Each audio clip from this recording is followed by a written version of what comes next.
몇 해 전에 한 성도님께서 저에게 이런 말을 한 적이 있어요. 이 본문의 말씀을 가지고 이렇게 저에게 질문을 했습니다. 목사님, 저도 예수님처럼 사단의 그 유혹 세 가지를 이겨낼 수 있습니다. 이런 호언장담을 했었습니다. 그러니까 제가 어떻게 이겨낼 수 있냐요? 물어보니까 이분이 이렇게 얘기하시더라고요. 첫 번째, 돌을 떡으로 만들라는 유혹은, 목사님, 저는 돌을 떡으로 만들 능력이 없습니다. 그래서 저는 그 유혹을 당연히 이길 수 있습니다. 유혹에 넘어가지 않습니다. 그렇습니까? 두 번째, 성전에서 뛰어내리라. 목사님, 저는 고소공포증이 있어요. 올라가면 다리가 후들거려서 뛰어내릴 수가 없습니다. 당연히 저는 사단의 유혹을 이길 수 있습니다. 세 번째, 사단을 경배하고 절하라는 유혹이, 목사님, 세상에 유별난 사람들이 사탄을 섬기지 저같이 평범하고 아주 무난한 사람은 절대 사탄을 섬기는 그런 해악을 범하지 않습니다. 그러면서 목사님, 저도 이 예수님의 유혹 세 가지 다 이길 수 있습니다. 농담 반 진담 반 얘기하는 이 얘기 가운데에서 제가 뭐라 대답하기가 참 곤란했습니다. 근데 여러분, 제가 말씀을 묵상하고 이제 이 사단의 유혹의 실체를 이제 함께 나누고 공부하면서 저는 그분께 분명히 대답할 수 있어요. 그렇게 대답하시면 안 돼요. 그렇게 이 말씀을 평이하게 보시면 안 된다고. 우리가 지금 5주째 이 말씀을 들여다보고 있습니다. 이 사단의 유혹의 실체를 우리는 먼저 이 말씀 가운데 잘 알고 있어야 돼요. 우리가 함께 나눴지만 사단은 예수님께 세 가지 유혹을 하고 있습니다. 그런데 여러분, 이 세 가지 유혹은요, 실상은 한 가지 유혹으로 귀결될 수가 있어요.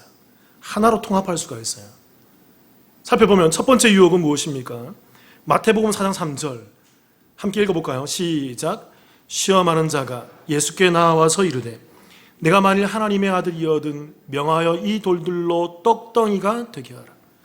40일을 금식하신 예수님을 향해서 돌을 떡으로 만들어 보라는 거예요. 여러분, 질문 드려볼게요. 이게 단순히 돌을 떡으로 만들라는 그런 유혹입니까? 사단은요, 예수님이 지금 누군지를 잘 알고 있어요. 그냥 하는 게 아니에요. 예수님이 하나님의 아들이라는 걸 잘 알고 있습니다. 그래서 예수님께 이런 유혹하는 거죠. 너 능력 있잖아. 너 하나님의 아들이라며. 네가 하나님이라며. 삼위일체라며. 네가 하늘에서보다 낫다며. 네가 그 말씀으로 천지를 창조한 그 하나님이라며. 능력을 행해봐. 능력을 사용해봐. 너 능력 있잖아. 할 수 있잖아. 해봐. 그런데 왜 그렇게 배를 골마가며 힘들게 그 자리에 서 있어? 왜 어렵게 그렇게 가려고 하니? 너 힘들게 하지 말고 이 돌 앞에 있잖아. 떡으로 만들어서 너가 먹으면 되잖아. 그러면 간단하잖아. 그러면 쉽잖아. 이런 유혹을 하고 있는 거예요. 어떤 유혹이냐면 사단은 지금 세상의 방법과 이치와 세상의 상식과 도리로 예수님께 접근해오고 있다는 것입니다. 여러분, 잘 아셔야 돼요. 사단의 유혹은요, 편한 길을 제시하고 있는 거예요. 우리 가운데 편한 길을 제시하고 있다고요. 힘들게 배를 골지 말고 네가 가진 능력으로 편안하게 살아가라는 것입니다. 쉽게 가자는 것입니다. 이때 예수님의 대답이 무엇이죠? 사람이 떡으로만 살 것이 아니요 하나님의 입으로부터 나오는 모든 말씀으로 살 것이라. 사람이 떡으로부터 살 것이 아니라 무슨 말입니까? 세상의 이치, 세상의 방법, 세상의 그런 도리, 세상의 일들을 거부한다는 것입니다. 나는 그런 길을 가지 않겠다. 나는 그런 세상의 길, 쉬운 길, 세상의 상식적인 그 길로 가지 않겠다. 그것을 거부하겠다는 것입니다. 여러분, 세상은요, 배고프면 먹으면 돼요. 목마르면 마시면 된다고요. 그저 즐기고 취하고 세상이 가지고 있는 여러 가지 이기들을 누리면 되는 것입니다. 그러나 예수님은 그것대로 행하지 않겠다는 것입니다. 성도는 오직 떡이 아니라 무엇으로? 하나님의 어떤 말씀? 모든 말씀으로. 그 구원과 성경에 한 뜻만을 쫓아 나아갈 것을 예수님이 이 가운데 말씀하고 있다는 것입니다. 쉽고 편한 길, 세상의 방법 거부하는 거예요. 두 번째 유혹은 무엇입니까, 여러분? 마태복음 4장 5절 6절 제가 한번 읽어볼게요. 이에 마귀가 예수를 거룩한 성으로 데려다가 성전 꼭대기에 세우고 6절 이르되 내가 만일 하나님의 아들이거든 뛰어내리라. 기록되었으되 그가 너를 위하여 그의 사자들을 명하시리니 그들이 손으로 너를 받들어 발이 돌에 부딪히지 않게 하리로다 하였느니라. 사단은 유혹합니다. 예수님을 예루살렘 성전 꼭대기에 세워놓고는 그리고는 뛰어내리라고 얘기하는 거죠. 이게 어떤 유혹일까요? 네가 뛰어내리면 천사가 수종들 거야. 말씀에 기록되어 있지 않냐? 기록되었을 때 하면서 말씀을 인용하는 사단의 모습을 살펴봤잖아요. 여러분, 이 유혹이 어떤 유혹일까요? 여러분, 이 예루살렘 성전 꼭대기는 이스라엘의 수도인 예루살렘의 그 성전 꼭대기에서 많은 사람들이 지켜볼 수 있는 자리예요. 그 예루살렘 산 위에, 모리아 산 위에 성전이 있고 그 성전 위에 그 꼭대기에 예수님이 올라가서 뛰어내리면 많은 사람들이 볼 거란 말이에요. 그리고 천사가 와서 수중 들고 예수님이 공중에 붕 뜰 때 어떤 현상이 일어날까요? 사람들이 보고 놀란다는 것입니다. 너는 일순간 유명해질 테고 너의 가진 그 능력과 그 힘으로 말미암아 사람들 앞에 너를 증명해 줄 수 있지 않니? 내가 하나님의 아들이야. 내가 이 세상에 하나님으로 말미암아 이 땅에 온 하나님의 사자야. 그러면서 세상을 휘어잡고 세상 사람들을 너를 믿고 따를 수 있도록, 쉽게 너를 믿고 따를 수 있도록 그 한 방에 그들을 다 설득할 수 있지 않겠니? 쉽게 가자는 것입니다. 쉽게 가자는 거예요. 사단은요, 지속적으로 예수님께 이 방법을 제시하는 거예요.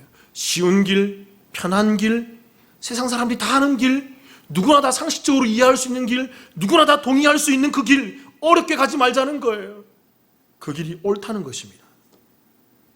이러한 유혹에 예수님께서는 기록되었을 때 주 너의 하나님을 시험하지 말라고 얘기합니다. 그런 길이 아니라는 거예요. 그 쉬운 방법은 세상의 일이고 그건 세상에서 그렇게 해. 세상 사람들이 그렇게 한단다. 그러나 하나님의 방법은, 하나님의 일은, 하나님의 역사는 그런 게 아니야. 하나님의 일은 그렇게 가는 게 아니란다. 하나님은 그 가운데 뜻이 있지 않단다. 돌을 떡으로 만드는 방법으로 성전에서 뛰어내려서 천사가 수중 들어서 히어로처럼, 어벤져스처럼 그렇게 붕 떠다니는 그런 능력으로 말미암아 사람들의 마음을 휘어잡는 그런 방법이 구원이 아니야. 하나님은 오직 십자가의 길, 하나님의 방법, 하나님의 뜻이 있단다. 세 번째 유혹은 뭘까요, 여러분? 세 번째 유혹도 마찬가지입니다. 마태복음 4장 9절 같이 한번 읽어볼까요? 시작. 이르되 만일 내게 엎드려 경배하면 이 모든 것을 내게 주리라. 사단은 역시 쉬운 길을 얘기해요. 네가 한 방에 눈 딱 감고 나에게 절하고 엎드려 절하면 내가 다 줄게. 네가 원하는 거 다 줄게. 세상 사람들 다 줄게. 세상 사람들 다 너에게 권소 줘서 너를 따라올 수 있도록 내가 다 도와줄게. 어렵고 힘들게 가지 말고 험난한 십자가 길 가지 말고 한 방에 내가 다 해결해 줄게. 네가 가지고 있는 그 떡 만드는 능력과 네가 가지고 있는 그 천사가 수종두개 만드는 그 신비한 능력과 나한테 딱 눈 딱 감고 한 번 절하는 그 편한 방법으로 말미암아 내가 이 땅에 있는 모든 세상을 네가 손에 쥘 수 있도록 만들어 줄게. 쉬운 길로 가자는 것입니다. 이 편한 길이 있는데 왜 굳이 그렇게 어렵고 힘들고 귀찮고 빙빙 돌아가는 그 십자가의 길, 그 고난의 길을, 그 어려운 길을 가려고 하니? 사단의 유혹의 실체는 여기에 있는 거예요. 그렇게 여러분, 이러한 사단의 유혹의 실체를 깨닫게 되면 서론에 말했던 것처럼, 목사님, 저도 예수님처럼 사단의 유혹 세 가지 다 이길 수 있어요, 이런 질문을 해서는 안 되는 거예요. 이것을 이해되면 이런 고백이 나와야 돼요. 목사님, 저도 예수님처럼 세상의 방법이 아니라, 세상이 하는 방법이 아니라, 세상의 사람들이 다 하는 그런 똑같은 그런 모습이 아니라 하나님의 방법으로, 하나님이 원하시는 일로, 하나님의 뜻 가운데에서 하나님이 기뻐하시는 그 방법으로 내가 이 땅의 길을 택하며 나아가겠습니다. 내가 이 교회를, 내가 이 땅에서 내게 주어진 삶을, 우리 가정을 세상 사람들의 방법이 아니라 하나님이 원하시는 뜻이 무엇인지를 분별하며 이 땅을 나아가겠습니다 라는 그 고백이 우리 가운데 나와야 한다는 것이죠. 사단이 예수님을 유혹하면서 반복적으로 내딛는 그 언어가 있습니다. 그 중에 하나가 뭐냐면 이것이었죠. 내가 만일 하나님의 아들이거든. 이 3절과 6절에서 계속 반복하면서 예수님을 향해서 의문을 던져주고 있죠. 이게 디아블로스의 그 사단의 아주 괴계라고 말씀드렸죠. 그러니까 사단은 이렇게 질문하고, 네가 하나님의 아들이야? 네가 하나님의 아들이거든? 네가 하나님의 아들이거든? 이렇게 해봐 라고 하는 거죠. 사단이 예수님이 하나님의 아들이 아니라는 것을, 하나님의 아들이라는 것을 모르기 때문에 그렇게 말하는 게 아니에요. 분명히 알고 있어요. 예수님이 누구신지, 하나님의 아들이신지. 그러나 그가 이렇게 질문하는 것은 여기에 있어요. 네가 하나님의 아들이라 그러면 쉬운 길이 있잖아. 할 수 있잖아. 능력 행할 수 있잖아. 한 방에 다 할 수 있잖아. 너 하나님이라며, 하나님 아들이라며, 그 능력이 너에 있다며, 천사도 수중 들게 만든다며. 그러니까 한번 해봐. 그러지 않으면 나는 너 믿지 않을 거야. 그 일을 행하지 않으면 나는 널 신뢰하지 않을 거야. 네가 그것을 보여주지 않으면 너는 가짜야. 너는 무능력한 자야. 너는 하나님이 아니야. 하나님의 아들이 아니야. 그렇게 하면서 중상모략하는 그런 의심을 집어넣는 마귀의 괴계가 이 질문 가운데 담겨 있다는 것입니다. 그러니까 여러분, 우리는 이 마귀의 계략과 마귀의 이 모략과 마귀의 의심과 이 마귀의 이 모호하게 만드는 이 질문을 잘 분별할 수 있어야 돼요. 잘 분별. 교회 내에서도 여러분, 이게 사단적인 것인지 하나님의 뜻인지, 이게 마귀의 짓인지 하나님의 뜻인지 잘 분별하셔야 돼요. 아무 생각 없이 그냥 가면 우리가 마귀가 될 수 있다고요. 마태복음 4장 4절 같이 한번 읽어볼까요? 시작. 예수께서 대답하여 이르시되 기록되었으되 사람이 떡으로만 살 것이 아니요 하나님의 입으로부터 나오는 모든 말씀으로 살 것이라 하였느니라. 여러분, 이 마귀의 질문을 제가 여러분께 좀 더 깊이 있게 말씀드릴게요. 좀 전에 설명드렸던 내가 만일 하나님의 아들이어든 이라는 이 질문이 어떤 의미가 내포되어 있을까요? 여기엔 이런 질문이 있어요. 너는 사람도 아니면서 왜 사람 행사를 하고 있니? 이 질문이 포함되어 있어요.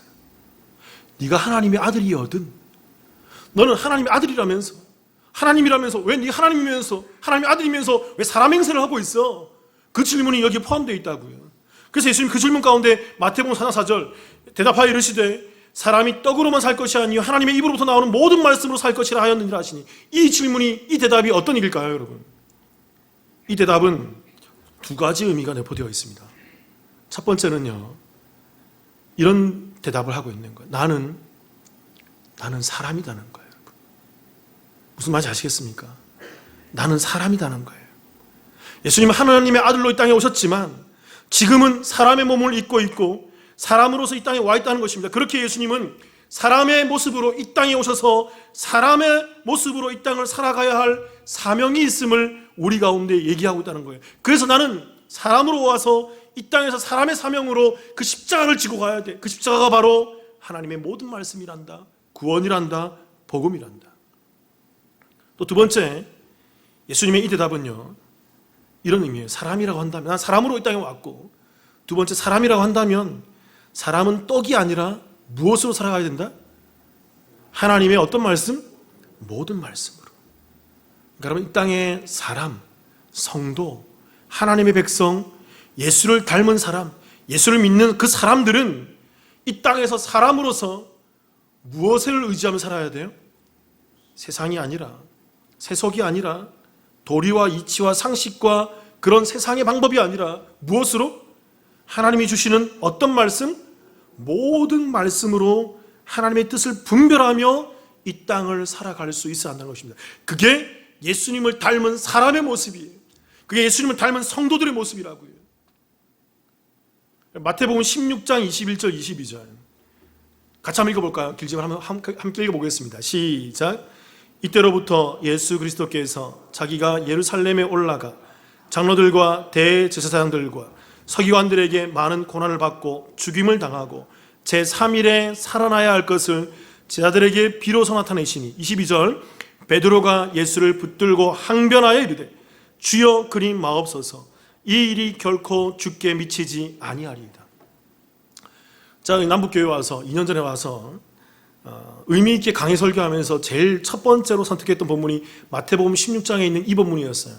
굉장히 상세하게 여러분께 그때 설명드렸어요. 기억하십니까?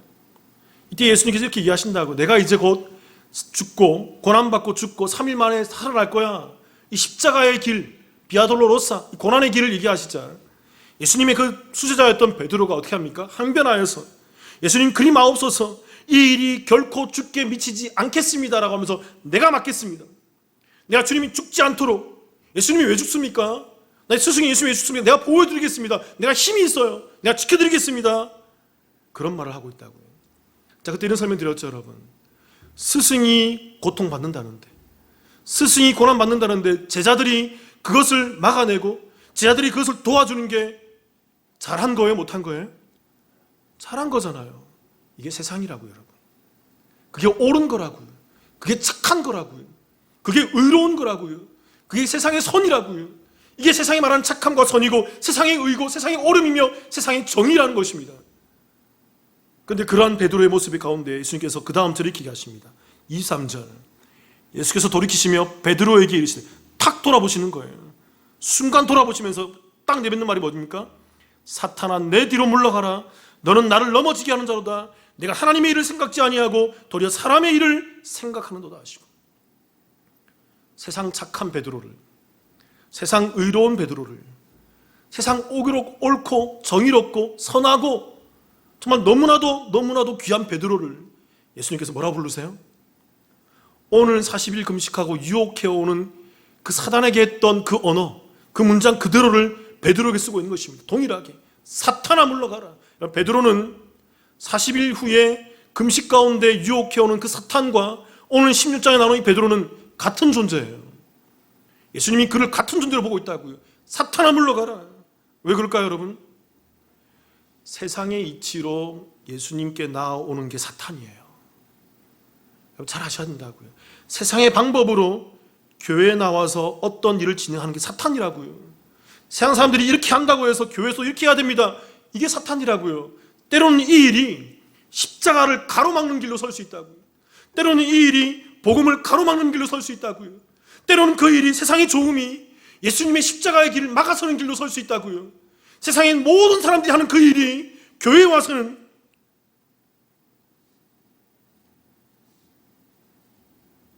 사탄의 짓거리로 나타날 수 있는 거예요. 여러분 경각심 가지셔야 돼요. 분별하셔야 돼요. 그래서 말씀이 있는 거고, 그래서 우리가 분별해야 되는 거예요. 우리가 그냥 넋놓고 있으면 사탄과 제자 사이 왔다 갔다 해요. 어떤 때는 사탄이 됐다가 제자가 되었다가, 잘 믿는 줄 알았지만 실상은 보면 사탄 짓거리 하고 있을 수 있어요. 교회 안에서.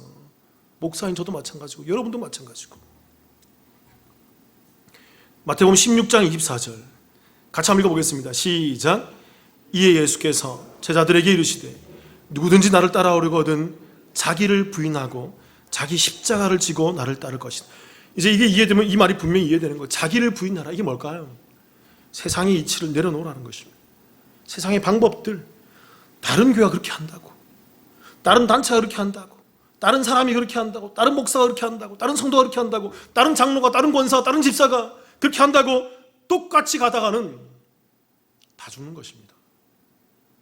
교회는, 성도는, 사람은 세상을 내려놓을 수 있어야 돼요. 자기를 부인할 수 있어요. 그리고 내게 주어진 예수의 십자가를 지고 갈 수 있어야 돼요. 하나님 뜻이 무엇인지를, 내게 주시는 그 십자가의 길이 무엇인지를, 이 교회에 주신 하나님 십자가의 길이 무엇인지를 세상이 하지 않는다 하더라도, 세상과 다르다 하더라도 그게 하나님 뜻이라 그러면 그 가운데 순종하며 나아갈 수 있는, 타협하지 않고 진리를 수용하며 나아갈 수 있는 그 모습이 우리 가운데 있어야 한다는 것입니다. 그게 교회고, 그게 성도고, 그게 목사고, 그게 예수 믿는 사람의 모습이에요. 제가 한 가지 예를 드릴게요, 여러분. 자, 뉴질랜드에 있을 때 어떤 목사님들하고 그룹하면서 같이 그룹핑하면서 논의하고 이렇게 얘기하는 걸 참 좋아했습니다. 근데 어떤 한 목사님이 저한테 이런 얘기를 하시더라고요. 자신 있게 얘기하시더라고요. 교회라는 말이야, 선배님이셔요, 저한테는. 교회는 말이야, 교회는 신유나 치유의 능력이나 예언 등의 기도 등이 나타나야 한다는 것입니다. 교회는 그런 게 있어야 된다는 거예요. 신비적인 현상이 있어야 된다는 거죠. 그래야 교회에 사람들이 많이 모인다는 거예요. 이 목사님이 실제로 자기 얘기를 하는 거죠. 내가 40일 금식 여러 번 했다는 거예요. 7일씩 3주간 21일 금식, 이게 의미 있는 숫자거든요. 21일 금식을 여러 번 했다는 거예요. 원래는 본인이 퉁퉁하시고 살이 쪘는데 여러 번 하다 보니까 몇 년 만에 홀쭉해지셔서 머리도 많이 빠지시고 눈꺼풀도 좀 뒤집어지면서 쌍꺼풀 생기면서 뭔지 모르게 신실해 보이고 홀리해지셨어요. 제가 보더라도 이 목사님이 신실해 보여요. 목사인 제가 보더라도. 한국 교회에 좀 좋지 않은 모습 가운데 하나가 뭐냐면, 목사가 약간 병약해 보이면 홀리해 보는 그런 경향이 있지 않습니까? 이 목사님이 그렇게 보였어요. 그리고 이 교회에 실제로 어떤 신유나 능력과 그 예언의 역사가 나타나고 있더라는 것입니다. 그리고 소문이 났다는 거예요. 그리고 이 교회가 그 담임 목사님이 여러 번 금식한 그 일로, 21일씩 여러 번 했던 그 금식한 일로 신유와 은사가 나타난 그 소문으로 말미암아 이 교회가 신령한 교회야, 은사가 넘치는 교회야, 성령의 기름 부으심이 넘치는 교회야. 그러면서 이 교회가 성도들이 많이 늘어나고 교회가 성장하고 부흥했다는 것입니다. 자, 늘 하는 질문이 있죠, 여러분. 말씀 가운데 질문 드려볼게요, 여러분. 이게 교회인가요? 이게 부흥이에요? 자, 좀 냉정하게 얘기해 볼게요, 여러분. 늘 냉정하게 얘기하지만 냉정하게 얘기해 볼게요. 이 교회에 성도들이 몰려가는 이유가 뭘까요? 원주에도 그런 교회들이 몇 교회 있는 걸로 제가 알고 있어요. 이런 교회에 성도들이 몰려가는 이유가 뭘까요? 저는 분명하게 봅니다. 이 교회에 성도들이 몰려가는 이유는 이 교회 목사님이 능력이 많기 때문에 그분에게서 나오는 그 능력의 혜택을 누려보기 위해서 나가는 거예요. 저는 그렇게 봐요.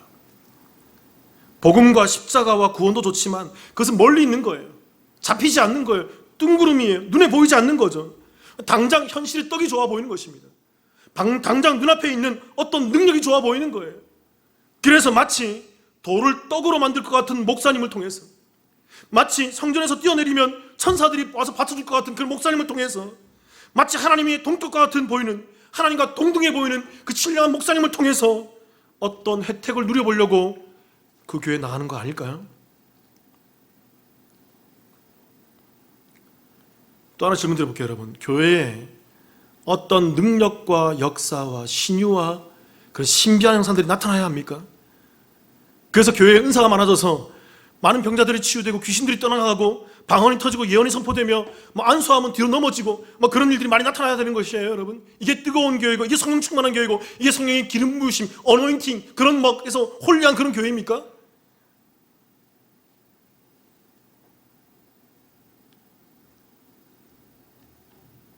만일 이것이 진정한 교회의 모습이라 그러면요, 자, 오늘 말씀 가운데 빗대어서 분명히 얘기합니다. 오늘 예수님은 돌을 떡으로 만들었어야 돼요. 오늘 예수님은 성전에서 뛰어내리셨어야 된다고요. 천사가 받쳐줘서 공중에 붕 떠서 사람들이 그거 보고 예수 믿게 만들어줬어야 된다고요. 어떤 신령한 능력이 나와서 보여주면 된다고요, 여러분. 그러면 예수 믿게 된다고요. 그게 믿음일까요? 그게 믿음일까요?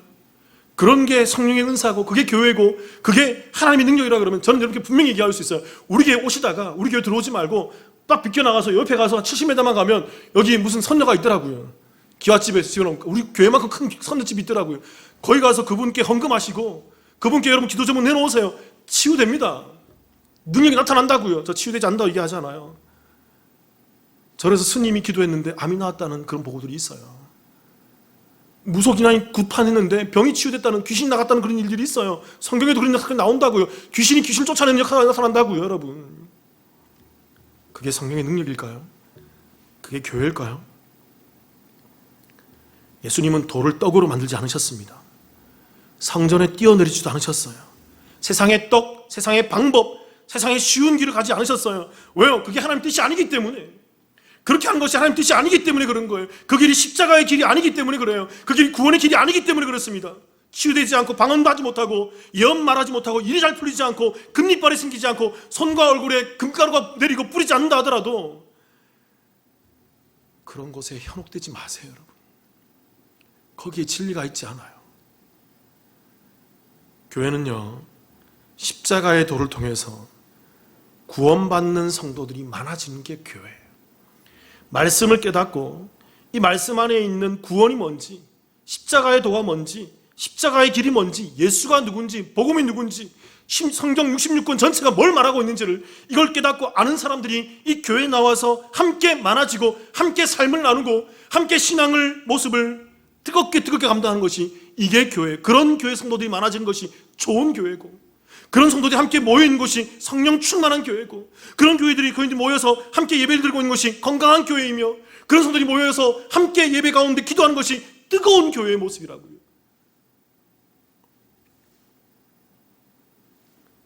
마태복음 16장 1절을 한번 보겠습니다. 여러분 같이 한번 읽어볼까요? 마태복음 16장 1절 같이 읽어볼게요. 시작. 바리새인과 사두개인들이 와서 예수를 시험하여 하늘로부터 오는 표적 보이기를 청하니. 자, 말씀을 묵상하면서 보니까 성경은 다 똑같아요. 한 가지를 계속 얘기한다고요. 여기 바리새인과 사두개인들이 사탄의 모습과 똑같아요, 여러분. 다시 보세요. 잘 읽어볼게요. 바리새인과 사두개인들이 와서 예수님을 뭐 했다고요? 여러분 질문 드려볼게요. 이 시험이 헬라어로 뭘까요? 우리 성도님들 아셔야죠. 뭐죠? 헬라어로 페이라죠. 따라해볼게요. 페이라죠. 이게 뭐죠? 시험이고 유혹. 이게 혼용돼서 나타난다고 그러죠, 성경에. 질문 드려볼게요. 여기서는 시험일까요? 유혹일까요? 유혹이죠. 성도님들, 이제 우리 교회 성도님들 잘 분별하십니다. 이건 시험이라고 번역했지만 한글 성경에는 여기서는 분명히 성경적 의미로 볼 때 이건 유혹이에요. 바리새인과 사두개인들이 와서 예수님을 유혹하는 거죠. 어떤 유혹입니까? 사탄하고 똑같은 거예요. 유혹해서 하늘로부터 오는 표적 보이기를 뭐 했어요? 청했다고요. 구했다고요. 예수님께 야, 너가 하나님의 아들이야? 이런 질문 분명히 했겠죠. 사탄하고 똑같이. 네가 하나님의 아들이라고? 네가 하나님의 아들이라고? 네가 하나님의 아들이라고? 그러면 능력 행해봐. 그러면 너 표적 행해봐. 너 이상과 기적을 행해봐. 그럼 내가 믿어줄게. 그럼 내가 너 이해해줄게. 그러면 내가 너 특별한 걸 알아줄게. 이게 뭘까요, 여러분? 쉽게 가자는 세상의 유혹이고 사탄의 유혹이에요. 바리새인과 사두개인들이 똑같이 사탄의 모습을 가지고 있는 거예요. 구약을 잘 안다고요. 성경을 잘 아는데 예수가 누군지 몰라요. 하나님의 뜻이 뭔지 몰라요. 복음이 뭔지 몰라요. 구원이 뭔지 몰라요. 그래서 그들이 아무리 구약의 그 말씀들 달달 외우면 뭐합니까? 사탄의 모습으로 서 있는데. 그래서 16장 4절 같이 한번 읽어볼까요? 시작. 악하고 16장 4절 읽어보세요. 시작. 악하고 음란한 세대가 표적을 구하나 요나의 표적밖에는 보여줄 표적이 없느니라 하시고 그들을 떠나가시니라. 예수님이 그 표적을 구하는 그 사단과 같은 그 바리새인과 사두개인들에게 일가를 하시는 거예요. 이 악하고 음란한 세대가 뭘 구한다? 표적, 이사와 기사를 구한다는 것입니다. 기적을 구한다는 거예요. 여기서 말하는 이 음란하다는 말이 헬라어로 이게 모이칼리스란 말인데 이게 간음이란 말인데 주로 성경에서 이 단어가 쓰이면 하나님과의 관계에서 사용되는 의미로서 배교, 불신의 의미예요. 그들은 악한 죄인이라는 것입니다. 그들은 예수 믿지 않는다는 거예요. 하나님 믿지 않는다는 것입니다. 형태는 바리새인이에요. 형태는 사두개인들이에요. 교회 잘 나오는 사람이에요. 예수 잘 믿는 사람이에요. 그런데 하나님 몰라요. 예수님 모른다고요. 안 믿는 사람이라고요. 배교한 사람이, 음란하고 악한 사람이라는 거예요. 그래서 그들이 교회에 나와서 딴 얘기하는 거예요.